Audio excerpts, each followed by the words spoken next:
হ্যাঁ বলো মায়ের নামের যে আমার প্যারাগ্রাফটা। মায়ের নাম সাদিয়া আফরিন। তিনি একজন গৃহিণী। তিনি আমাকে খুব ভালোবাসে। তিনি আমাকে খুব আদর করে। তিনি আমাকে পড়ালেখা শেখায়।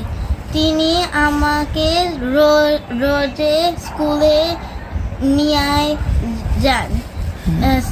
স্কুলের ছুটির পরে তিনি বাড়িতে নিয়ে যান। তিনি কখনো আমাকে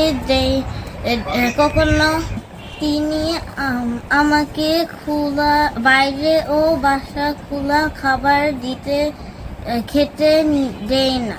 তিনি আমাকে তখন আমার অসুখ হয় তিনি আমাকে সেবা দিয়ে